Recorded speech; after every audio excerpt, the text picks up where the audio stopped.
Энд байгаа залуу миний экс. Энд юугаа хийж байгаа юм болоо?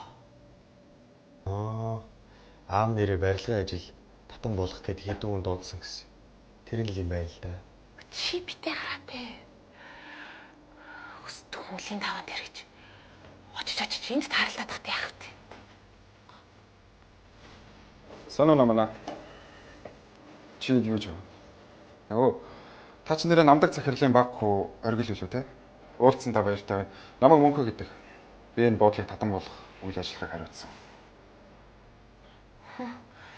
Сайн уу? Миний найз залуу. Бид хоёр харин энэ буудалд хурмаа хийх талаар ярилцсан. Л яжсэн. Ийм хурдан уу те? Тэгвэл та хоёр их жаргалтай л байгаа юм байна да. Тэгэлгүй яадгийн. Бид хоёр бүр биендээ анхны харцаар дурлалцсан гээл бод. Манай найз залуу их царайлаг, өндөр, ухаалаг, булчинлаг байгааз. Зарим нэг хүнээс бол хамаагүй дээр. Тэгвэл та хоёр дад жаргал үсэ дээ. Гэхдээ чи надад айлаа толгой баячуудын нэг гэдэг мэдгүй.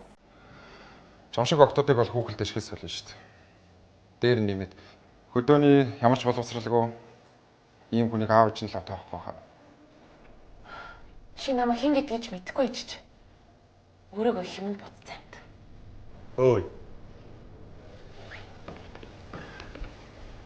Чи илүү юм санаа зовж.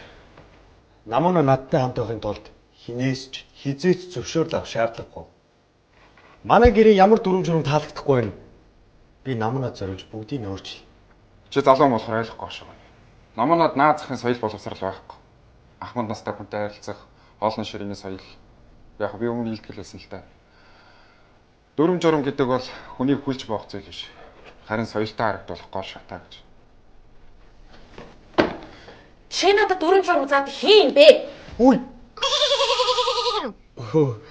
Яна уучлаарай. Өвдсөн үү? За сууж. Би асуудлыг шийдчих. За. Чи их буруу ойлгосон бололтой. Миний хувьд дүрм гэдэг бол миний хайртай эмэгтэй жаргалтай байвал чухал. Нэрэтээ би чамд нэг юм хэлчихье.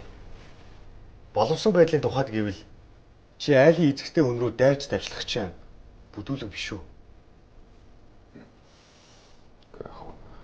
Би зөвхөн сайн санааны үднэс л хэллээ л дээ. За яа. Сайн саасныг чи авч үзье. Тэгтээ одоо намайг уурлаагүй дээр наад ирч хүчээ явж төслийн ажилдаа гаргуул яасан юм. Бид хоёр явлаа. Хараа. Явж шопинг хийх үү? Тэгэл та.